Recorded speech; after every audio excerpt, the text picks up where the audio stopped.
Assalamualaikum warahmatullahi wabarakatuh. Halo teman-teman, perkenalkan nama saya Rini Saputra. Saya berasal dari Kota Mojokerto. Saya dari Fakultas Ilmu Komputer Universitas Brawijaya Malang, jurusan Teknologi Informasi. Baik, di sini pada kesempatan kali ini saya akan menjelaskan tentang virtual memory dalam sistem operasi, yang dimana virtual memory itu merupakan salah satu konsep penting dalam pengelolaan memori komputer yang memungkinkan sistem dapat menjalankan banyak program meskipun kapasitas RAM itu yang terbatas. Oke, langsung saja kita menuju ke materinya.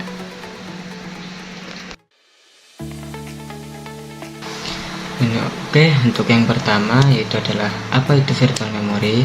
Ya, virtual memory adalah teknik manajemen memori membuat RAM seolah lebih besar dan dia menggunakan disk untuk sebagai tambahan.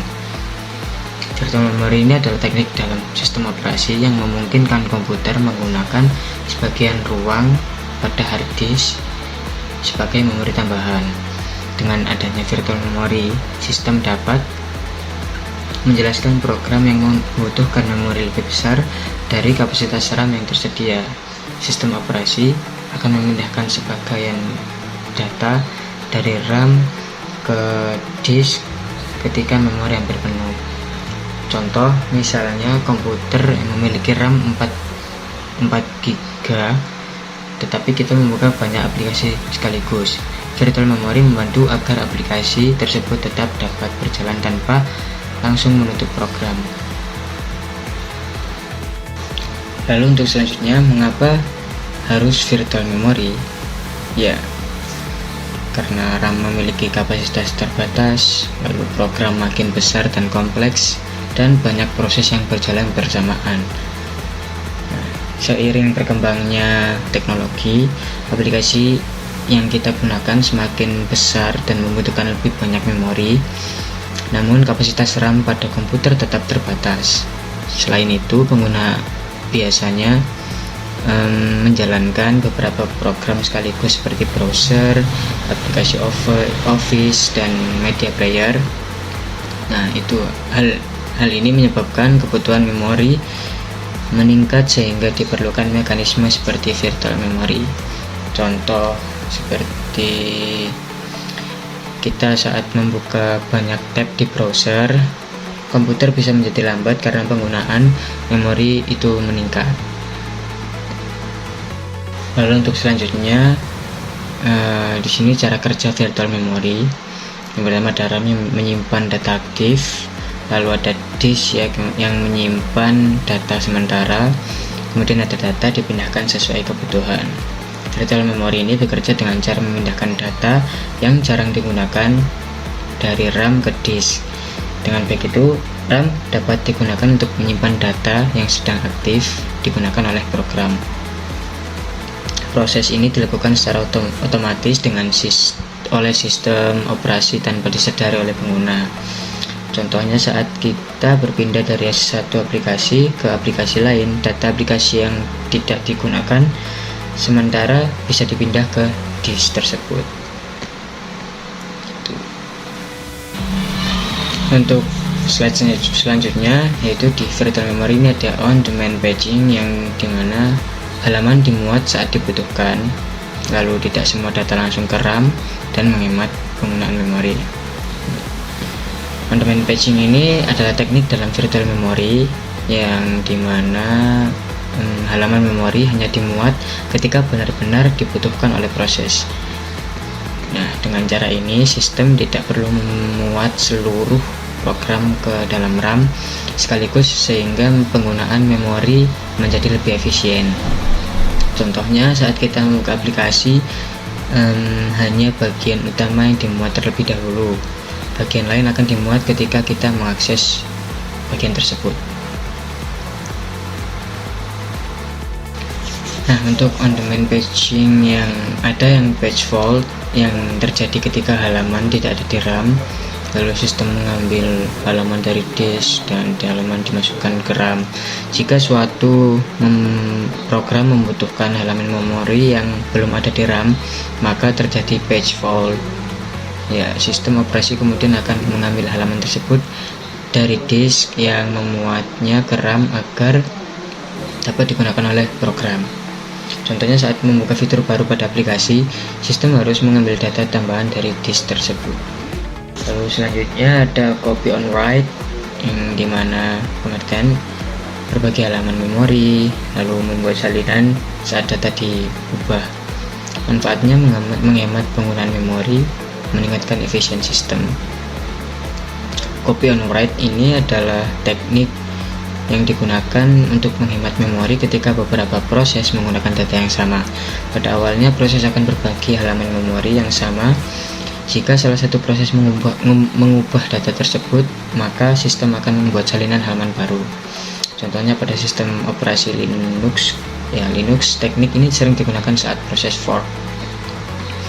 Lalu dengan menggunakan copy on write, sistem tidak perlu langsung menggandakan data untuk setiap proses. Salinan hanya dibuat ketika diperlukan, sehingga penggunaan memori menjadi lebih hemat dan efisien. Nah, untuk slide selanjutnya itu ada batch replacement. Batch replacement ini adalah proses yang dilakukan ketika RAM sudah penuh tetapi masih ada halaman baru yang harus dimuat. Sistem operasi harus memilah halaman mana yang akan diganti agar halaman baru dapat dimasukkan ke dalam RAM. Untuk ini batch replacement ada algoritma yang dimana ada FIFO, LRU, dan optimal. FIFO ini mengganti halaman yang paling lama berada di memori. Kalau LRU mengganti halaman yang paling jarang digunakan. Sedangkan algoritma optimal ini memilih halaman yang paling jarang digunakan untuk kedepannya. FIFO ini mirip dengan sistem antrian di mana yang masuk dulu akan keluar terlebih dahulu. Lalu slide selanjutnya ada allocation of frame, dimana frame ini merupakan bagian dari memori fisik yang digunakan untuk menyimpan halaman. Sistem operasi ini harus menentukan bagaimana frame tersebut dibagi ke berbagai proses agar penggunaan memori tetap efisien. Lalu di sini ada dua metode, yaitu yang pertama ada equal allocation dan yang kedua ada proportional allocation. Yang equal allocation memberikan jumlah frame yang sama kepada setiap proses, sedangkan proportional allocation ini memberikan frame berdasarkan ukuran atau kebutuhan proses tersebut. Contoh, program besar seperti aplikasi editing mungkin membutuhkan frame lebih banyak dibandingkan program yang kecil. Lalu untuk slide selanjutnya ada tracing, dimana patching yang terlalu sering, lalu sistem menjadi lambat, penyebabnya terlalu banyak proses dan RAM tidak menyanggupi. Tracing adalah kondisi di mana sistem terlalu sering memindahkan halaman antara RAM dan disk. Hal ini menyebabkan kinerja komputer menurun karena sebagian besar waktu digunakan untuk proses patching. Untuk penyebabnya, tracing biasanya terjadi ketika jumlah proses yang berjalan terlalu banyak atau kapasitas RAM tidak mencukupi untuk menangani semua proses tersebut. Contoh, laptop menjadi sangat lambat ketika membuka terlalu banyak aplikasi sekaligus. Lalu yang selanjutnya ada memory map file, yang mana memory map file ini memungkinkan file pada disk yang dipetakan langsung ke memori sehingga program dapat mengakses file tersebut seperti mengakses data di RAM. Contohnya untuk yang digunakan dalam database untuk mempercepat akses data tersebut. Keuntungannya akses lebih cepat, lalu efisiensi untuk input output, lalu memudahkan berbagai data. Teknik ini membuat proses membaca dan menulis file menjadi lebih cepat, serta memudahkan beberapa proses untuk mengakses data yang sama. Lalu slide selanjutnya ada allocation kernel memory. Memori untuk kernel digunakan sistem operasi. Nah, kernel membutuhkan memori untuk menjalankan fungsi penting seperti manajemen proses, manajemen memori, dan pengelolaan perangkat keras. Di sini ada dua metode kernel memori. Yang pertama ada boot body system, dan yang kedua ada slab allocation. Body system ini membagi memori menjadi blok-blok yang lebih kecil, sedangkan slab allocation itu digunakan untuk mengelola objek memori yang sering digunakan oleh kernel tersebut. Untuk yang terakhir ini ada operating system example, contoh-contohnya. Saya di sini memasang 3, yaitu Windows, Linux, dan macOS, karena hampir semua sistem operasi menggunakan virtual memory untuk mengelola memori secara efisien tersebut.